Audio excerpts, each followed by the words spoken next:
మానవుడికి మృత్యువుతో సమానం అని చెప్పాడు ఆయన. ఇలా చేయకూడదయ్యా, ఇలాగా ఇలా ఉంటే జీవితం నశించిపోతుంది. ఇన్ని ఇబ్బందులు, ఇన్ని పాపాలు, ఇన్ని కష్టాలతో చేసే పాపం కాదు కదా. అందుకోసమే అలా చెప్పాడు ఆయన. హనుమంతుడు కూడా ఏమన్నాయంటే, రామదాసుడు నేను. ఎంత గొప్ప నవవ్యాకరణ పండితుడు ఆయన. హనుమంతుడు ఎంత గొప్పవాడంటే, రాముడు కూడా హనుమద్ వ్రతం చేశాడు. తెలుసా మీ అందరికీ? పరాశర సంహితని ఒక అద్భుతమైన గ్రంథం అన్నది. మనకి సుందరకాండలో చాలా విషయాలు ఉన్నాయి. వాల్మీకి మహర్షి అంతర్గతంగా చాలా విషయాలు చెప్పాడు ఆయన. కానీ మనకి అంత ధ్వని ఉంటుంది అన్నమాట, మనం అర్థం చేసుకుంటే అర్థం అవుతుంది అంతా కూడా. కానీ పరాశర సంహితలో పరాశరుడు అంటే వ్యాసుడి తండ్రి హనుమంతుల గురించి చాలా వివరంగా చెప్పాడు ఆయన. ఎంత గొప్పవాడు హనుమంతుడు అంటే, ఆయన ఒక హనుమద్వ్రతం మనం జరిగిందని చూసాం అందరం కూడా. సుగ్రీవుడు చెప్పాడు రాముడితో, రామ హనుమద్వ్రతం చేయమన్నాడు ఆయన. అదేమిటండి హనుమద్వ్రతం ఏమిటండి, హనుమంతుడు ఇక్కడే ఉన్నాడు కదా అంటే, అలాగే ఉంటాడయ్యా ఆయన. హనుమంతుడు ఎవరు అనుకున్నావు ఆయన సకల దేవతా స్వరూపుడు ఆయన. ఆయన జన్మ అంత గొప్పది. శివపార్వతి ఇద్దరు కూడా వానరులుగా మారి రమిస్తే పుట్టిన ఒక ఫలం ఆయన. ఆ ఫలానికి దేవతల యొక్క శక్తికి కలిపి ఒక మహాఫలం తయారు చేశాడు వాయుదేవుడు. తయారు చేసి అక్కడ అంజనాదేవి తపస్సు చేసుకుంటుంది మాట. ఆవిడ తపస్సు చేసుకుంటుంటే ఆవిడ చేతిలో రోజు ఒక ఆకు పడేసేవాడు. ఆవిడ ఏంటి చేయబట్టింది మాట. అలాగా తపస్సు చేస్తూ చేతిలో ఏది పడితే అదే తిని తపస్సు చేస్తే అంత ఘోరంగా తపస్సు చేస్తున్నాడు. మామూలు తపస్సు కాదు. అందుకోసమే మహారుద్రుడైన ఏకాసురుడైన హనుమంతుడు కుమారుడుగా జన్మించాడు ఆయన.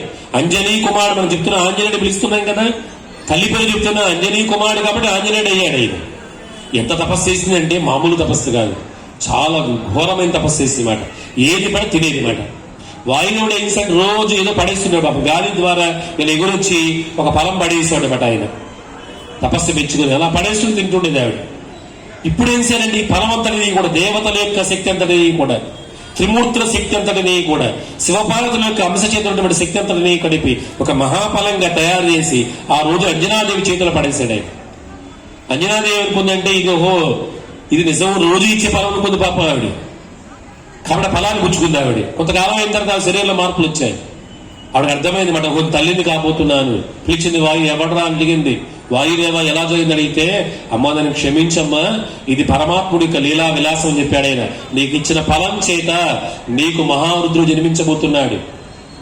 చాలా గొప్పవాడు. బుద్ధి బలం యశోధైర్యం నిర్భయత్వ అరోగత అజాడ్యం వాక్పటుత్వం చ హనుమస్మరణ భవేతు. స్మరిస్తే చాలు. మనం స్మరించాం కదా, 8 ఇస్తాడు ఆయన. బుద్ధిని, బలాన్ని, యశస్సును, కీర్తిని, జాడ్యములు పోగొట్టి అందరికీ కూడా బుద్ధి, బలం, యశస్సు, ధైర్యము, కీర్తి, సంపద అన్ని ఇస్తాడు ఆయన. అటువంటి మహానుభావుడు జన్మించబోతున్నాడయ్యా అని చెప్పాడు. అలా పుట్టాడు ఆయన. సామాన్యుడుగానైనా ఆయన అంత గొప్పవాడు కాబట్టి రామచంద్రమూర్తి కూడా హనుమద్ వ్రతం చేశాడు ఆయన. ఆ వ్రతం చేసి తద్వారా విజయం కార్యసిద్ధి. పూర్వకాలం ఏ కార్యక్రమం చేయాలన్నా సుందరకాండ పారాయణ చేసేవారు, కార్యసిద్ధి.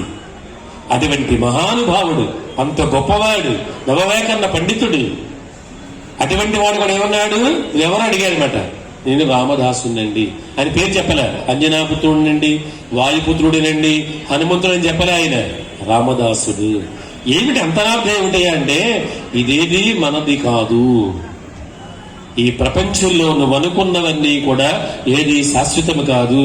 నీ వెంట వచ్చేది ఏది కాదు. పరమాత్ముడిది శాశ్వతుడు. ఆయన ఎప్పుడు నీతో ఉంటాడు. ధర్మము ఏది, ధర్మం ఎంత గొప్పదో చెప్పారు. ధర్మం గురించి చాలా గొప్పగా చెప్పారు. ఏమనంటే, నువ్వు బ్రతుకున్నప్పుడు ఏ ధర్మం చేస్తావో, నువ్వు మరణించిన తర్వాత కూడా ధర్మం నీ వెంట ఉంటుంది. నువ్వు మరణించిన తర్వాత భార్య గుమ్మం దగ్గర ఆగిపోతుంది కదా, పిల్లలందరూ ఇక్కడ వస్తారు, కపాల మోక్షం అయిపోయి వదిలేస్తారు. తర్వాత ఏమవుతుంది, హరిచుడు తాళవేస్తాడు, జీవుడు ఒక్కడే మిగులుతాడు.